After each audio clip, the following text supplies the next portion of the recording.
Dear students, welcome to our channel.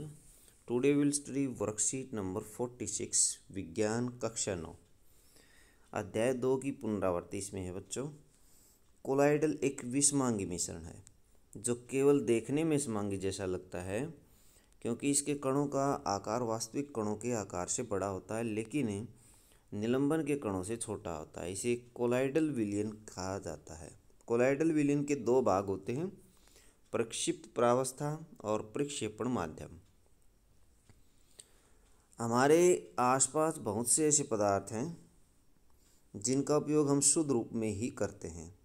ये दो प्रकार के होते हैं, जैसे तत्व सोना, चांदी, लोहा, एल्यूमिनियम, ऑक्सीजन, कार्बन इत्यादि। और दूसरा है यौगिक जैसे ग्लूकोज और जल। तत्व पदार्थ का मूल रूप होता है अथवा प्रारंभिक रूप होता है जिसे रासायनिक प्रक्रिया द्वारा अन्य सरल पदार्थों में विभाजित नहीं किया जा सकता है। सामान्यतः इन्हें धातु, अधातु और उपधातु में वर्गीकृत किया जाता है। ये मूल रूप होता है।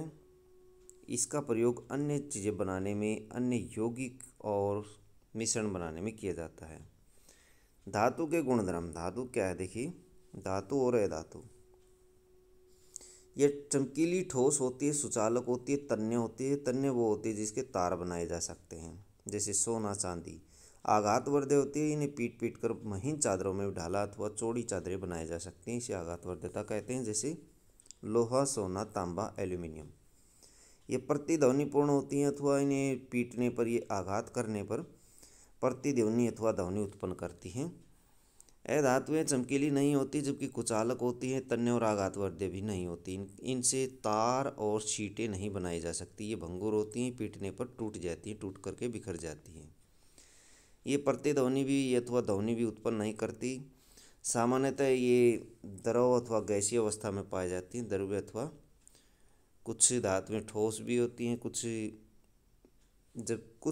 अधातुएं ठोस होती हैं, कुछ तरल होती हैं और ज़्यादातर गैसें होती हैं। यौगिक और मिश्रण में क्या अंतर है? यौगिक वे शुद्ध पदार्थ होते हैं जिनमें निर्माण दो या दो से अधिक तत्वों के एक निश्चित अनुपात में रासायनिक विधि के संयोजन से होता है, जैसे नमक, ग्लूकोज, जल इत्यादि। H2O का निर्माण हाइड्रोजन और ऑक्सीजन के तत्वों के संयोग से हुआ है। मिश्रण क्या है? इसके निर्माण में कोई भी रासायनिक अभिक्रिया सम्मिलित नहीं होती। किसी भी दो या दो से अधिक पदार्थों को किसी भी अनुपात में मिलाने पर मिश्रण बन जाता है। यह अशुद्ध पदार्थ कहलाता है। मिश्रण का संगठन परिवर्तनशील होता है, ये बदलता रहता है संगठन। मिश्रण में उपस्थित तत्व और यौगिक अपने अपने गुणधर्म दर्शाते हैं। इसके घटकों को भौतिक विधियों द्वारा आसानी से अलग किया जा सकता है। धातु और अधातु में अंतर स्पष्ट करें तो ये इसका आंसर यहीं दिया हुआ है। ऊपर देखिए, ये अधातुओं के गुणधर्म हैं और ये धातुओं के, दोनों को कंपैरिजन कर दें।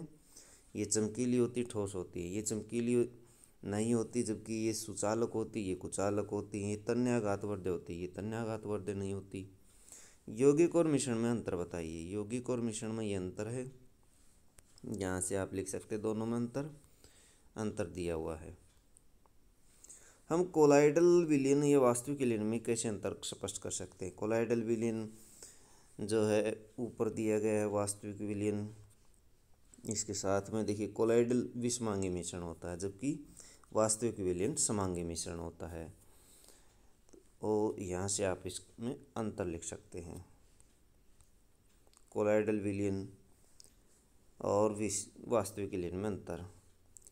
निम्नलिखित पदार्थों को यौगिक और मिश्रण में वर्गीकृत करें और शुद्ध पदार्थ छांट करके लिखें। अब देखिए, यौगिक और मिश्रण।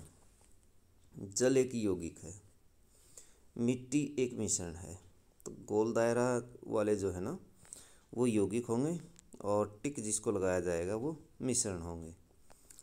चीनी एक यौगिक है, नमक एक यौगिक है, चीनी का घोल एक मिश्रण है, वायु एक मिश्रण है, दूध एक मिश्रण है, कार्बन डाइऑक्साइड यौगिक है, हाइड्रोक्लोरिक अम्ल यौगिक है, ईंट एक मिश्रण है। तो जिसको टिक लगाया गया वो मिश्रण है। अब शुद्ध पदार्थ हम छाटेंगे इसमें से। शुद्ध पदार्थ जैसे जल हो सकता है, उसके बाद चीनी हो सकती है, नमक हो सकता है, और कार्बन डाइऑक्साइड नहीं हो सकती, और हाइड्रोक्लोरिक अम्ल। तो ये इसके शुद्ध पदार्थ हो सकते हैं। तो ये थी आपकी साइंस की वर्कशीट। वीडियो अच्छी लगी तो लाइक करें, हमारे चैनल को सब्सक्राइब करें।